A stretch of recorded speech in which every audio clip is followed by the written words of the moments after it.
आमच्या प्रतिनिधी प्रणाली कापसे आपल्यासोबत जोडल्या गेलेल्या आहेत। प्रणाली, पंतप्रधान नरेंद्र मोदी यांचा आज मेगा रोड शो पार पडतोय, त्यावरून आता टीका टिप्पणी देखील होऊ लागलेली आहे। काय अपडेट?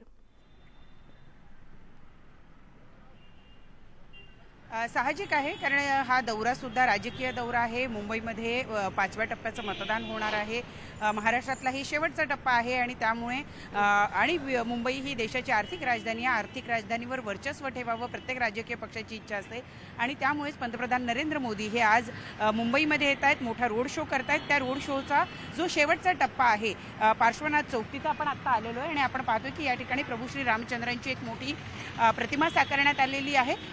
पहिला जो अशोक सिल्क मिलचा जो टप्पा होता त्या टप्प्यामध्ये छत्रपती शिवाजी महाराजांची प्रतिमा आहे, तिथं पुष्प अर्पण करून हा रोड शो सुरू होईल आणि या रोड शोची सांगता या पार्श्वनाथ चौकात होणार आहे, जिथं आपण पाहतो की प्रभू श्री रामचंद्रांची प्रतिमा जी आहे ती उभारण्यात आलेली आहे। कुठेतरी एक संदेश देण्याचा प्रयत्न आहे, सुशासनापासून अध्यात्मापर्यंत सगळे जे टप्पे आहेत ते टप्पे गाठण्याचा प्रयत्न भाजपच्या वतीने केला जातोय आणि कदाचित तो संदेश देण्यासाठी म्हणून याची सुरुवात आणि शेवट हा आपण पाहतो आहोत की सांगतेच्या ठिकाणी प्रभू श्री रामचंद्राची प्रतिमा आहे। संपूर्ण कडेकोट बंदोबस्त आपल्याला या ठिकाणी बघायला मिळतोय। हा जो परिसर आहे हा परिसर निवासी आणि व्यापारी असा दोन्हीही एकत्रित असा आहे। आपण दुकानं सुद्धा पाहतोय आणि त्याचबरोबर मागच्या बाजूला काही सोसायटी सुद्धा पाहतो आहोत, म्हणजे कमर्शियल अधिक रेसिडेन्शियल असा हा संपूर्ण भाग आहे आणि त्यामुळे इथल्या रहिवाशांबरोबर व्यापारी दुकानदार या सगळ्यांना स्वतःकडे आकृष्ट करण्याचा प्रयत्न हा भाजपच्या वतीने केला जातो आहे।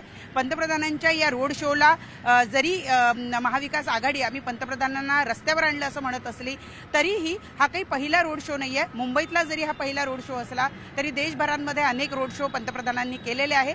मुंबईमध्ये हा रोड शो होतोय आणि त्यामुळे कुठेतरी आज या भागातले लोक जे आहेत त्यांच्यामध्ये उत्साह दिसून येतो आहे।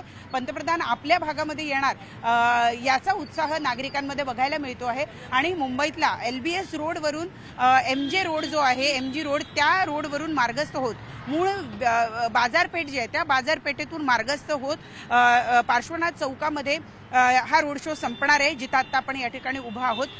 त्यामुळे या संपूर्ण भागातले जे रहिवासी विशेषतः जर आपण बघितलं तर इथं गुजराती राजस्थानी हा समुदाय मोठ्या प्रमाणावर आहे, मराठी सुद्धा आहे तेवढ्याच मोठ्या प्रमाणावर आणि या तीनही वर्गाला आकृष्ट करण्याचा प्रयत्न हा भाजपच्या वतीनं या निवडणुकीच्या पूर्वी केला जातो आहे आणि त्यामुळे पंतप्रधानांच्या या रोड शोकडे संपूर्ण मुंबईवासियांचं लक्ष आणि विशेषतः घाटकोपर विक्रोळी या परिसरातले जे नागरिक आहेत त्यांचं लक्ष मोठ्या प्रमाणावर लागलेलं आपण बघतो आहोत।